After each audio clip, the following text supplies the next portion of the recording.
পুরো পৃথিবী জুড়ে চলছে তৃতীয় বিশ্বযুদ্ধ। আমাদের হাতে এসেছে এ বিশ্বযুদ্ধের গুরুত্বপূর্ণ সব আপডেট সংবাদের শিরোনাম। শুরুতেই থাকছে ইরান হরমুজ প্রণালী খুলে দিলেই পারমাণবিক চুক্তি ছাড়তে রাজি ট্রাম্প। এবারে জানিয়ে দিব ইয়েমেনের সৌদি সমর্থিত সেনা ঘাঁটিতে হুতিদের হামলায় নিহত ৩০। আরও থাকছে ইরানের উপর চাপ অব্যাহত রাখবে যুক্তরাষ্ট্র, জানালো জেডি ভ্যান্স। সব শেষে জানিয়ে দিব রাশিয়ার ট্যাঙ্কারে বিস্ফোরণের পর ওমান উপকূলে ছড়িয়ে পড়ছে তেল।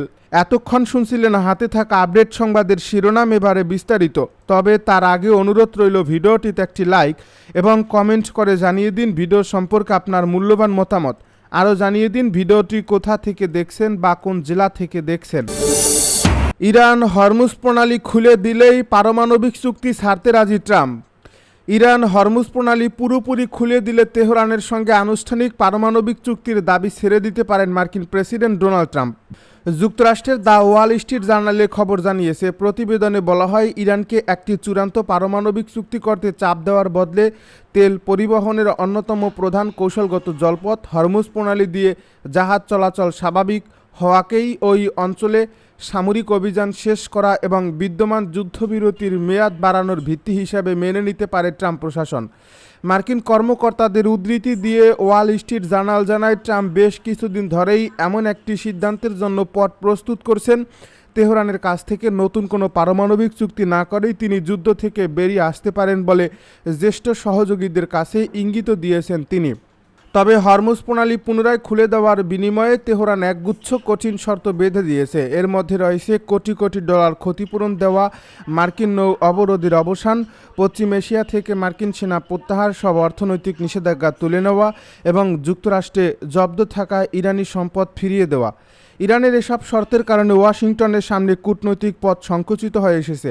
ওয়াল স্ট্রিট জার্নাল বলছে, তেহরানের এই অবস্থান ইঙ্গিত দেয় যে তারা দ্রুত কোনো সমঝোতার বদলে দীর্ঘমেয়াদী সংঘাতের জন্য প্রস্তুতি নিচ্ছে। ইরান ও ওমানের মধ্যবর্তী সংকীর্ণ জলপথ হরমুজ প্রণালী বর্তমানে তেহরানের অন্যতম শক্তিশালী দর কষাকষির হাতিয়ারে পরিণত হয়েছে। ক্ষেপণাস্ত্র ও ড্রোন হামলা চালিয়ে এই প্রণালীতে বাণিজ্যিক জাহাজ চলাচল ব্যাহত করায় বিশ্ববাজারে বড় ধরনের ধাক্কা লেগেছে। গত ফেব্রুয়ারি মাসে যুদ্ধ শুরু হওয়ার পরপরই এই জলপথটি অবরুদ্ধ করে ইরান।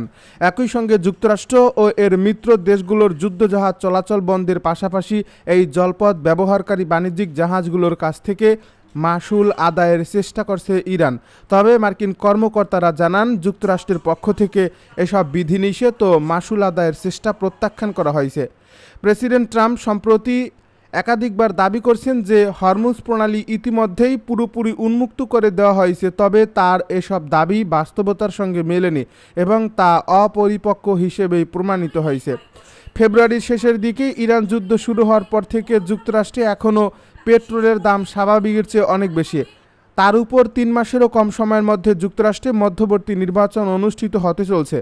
এর ফলে ভোটারদের কাছে এই সামরিক অভিযানের উদ্দেশ্য সফল হয়েছে সেটি প্রমাণের জন্য ট্রাম্পের উপর তীব্র রাজনৈতিক চাপ রয়েছে।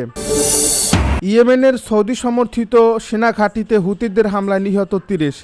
আমেরিকা ইরান যুদ্ধ পরিস্থিতির মধ্যেই এবার পশ্চিম এশিয়ায় নতুন সংঘাতের ক্ষেত্র তৈরি হলো। গত বৃহস্পতিবার সৌদি আরবের সাহায্যপুষ্ট ইয়েমেনের সেনাবাহিনীর বিরুদ্ধে বড় ধরনের হামলা চালিয়েছে দেশটির বিদ্রোহী সশস্ত্র গোষ্ঠী ও ইরানের অন্যতম সহযোগী হুতি। ইয়েমেনের মধ্যাঞ্চল ও পূর্বাঞ্চলে ধারাবাহিক হামলায় অন্তত ৩০ জন ইয়েমেনি সেনা নিহত হয়েছেন বলে সংবাদ সংস্থা রয়টার্স জানাচ্ছে। এই হামলায় আহত হয়েছেন আরও অর্ধশতাধিক সেনা। সৌদির মদতপুষ্ট ইয়েমেন সরকার জানিয়েছেন, মারিব ও হাদ্রামাউত প্রদেশে বিভিন্ন সামরিক ক্যাম্প লক্ষ্য করে হামলা চালানো হয়েছে। পরে ইরান সমর্থিত শিয়া বিদ্রোহী গোষ্ঠী এই হামলার দায় স্বীকার করে জানায়, তারা সৌদি সমর্থিত সামরিক অবস্থান নিশানা করে ব্যালিস্টিক ক্ষেপণাস্ত্র ও ড্রোন হামলা চালিয়েছে।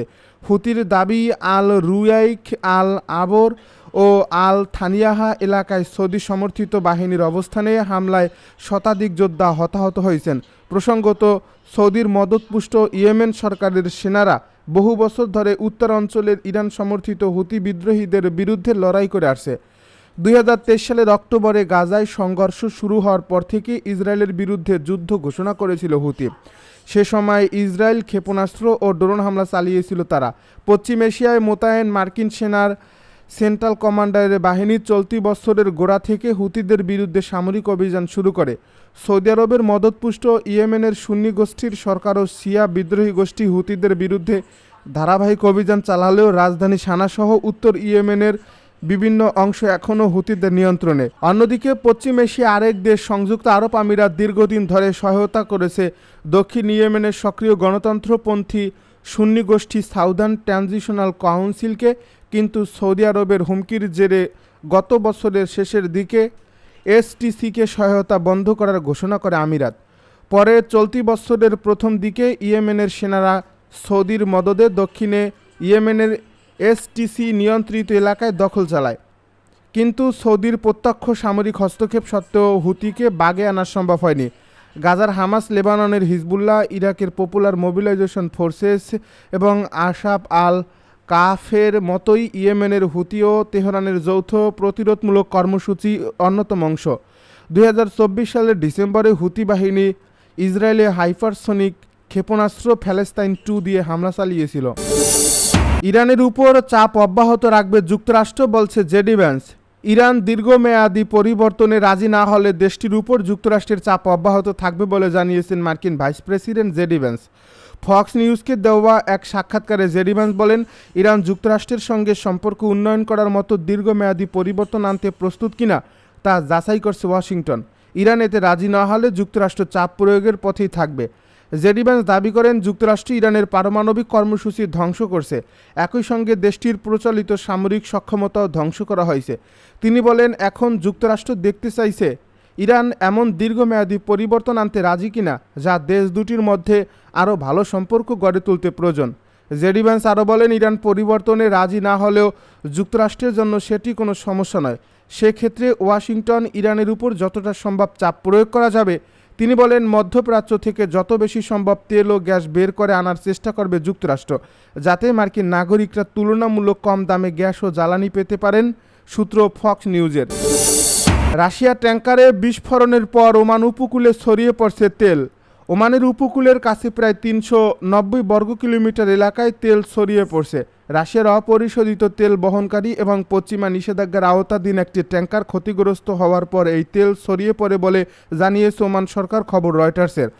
ওমানের সরকারি পরিবেশ কর্তৃপক্ষ সোমবার জানিয়েছে, দেশটির দক্ষিণাঞ্চলীয় দোফার গভর্নরেটের হালানিয়াত দ্বীপপুঞ্জের কাছে তেল ছড়িয়ে পড়ছে। সর্বশেষ স্যাটেলাইট চিত্র বিশ্লেষণে দেখা গেছে, তেলের স্তরটি প্রায় 390 বর্গ কিলোমিটার এলাকা জুড়ে বিস্তৃত হয়েছে। পরিবেশ কর্তৃপক্ষের বিবৃতিতে বলা হয়, তেল ছড়িয়ে পড়া এলাকা দ্বীপপুঞ্জের উত্তর পূর্ব দিকে মূল ভূখণ্ডের দিকে বিস্তৃত হয়েছে। উপকূলের সবচেয়ে কাছের অংশটি তীর থেকে আনুমানিক 7 কিলোমিটার দূরে রয়েছে। 274 মিটার দীর্ঘ এই ট্যাঙ্কার ক্যারোলিন বেজিংগি ক্ষতিগ্রস্ত হওয়ার পর এই তেল ছড়িয়ে পড়ে। রয়টার্সের স্যাটেলাইট চিত্র ও জাহাজ চলাচল সংক্রান্ত তথ্য বিশ্লেষণে দেখা গেছে, গত মাসের শেষের নাগাদ তেলের স্তরটি আরও বিস্তৃত হচ্ছিল। এতে পরিবেশের উপর সম্ভাব্য ক্ষতি নিয়ে উদ্বেগ তৈরি হয়েছে। এই জাহাজটির ক্ষতির কারণ এখন স্পষ্ট নয়। ওমান সরকারও এ বিষয়ে কোনো ব্যাখ্যা দেয়নি। সামুদ্রিক নিরাপত্তা সংশ্লিষ্ট দুটি সূত্র জানিয়েছে, গত 8 জুন ইয়েমেনের দক্ষিণাঞ্চলীয় বন্দর মুকাল্লার কাছে এই জাহাজটির নাবিকেরা সমস্যার কথা জানিয়েছিলেন। প্রাথমিকভাবে ধারণা করা হয়েছিল, এই জাহাজটির ভেতরে একটি বিস্ফোরণ ঘটেছিল।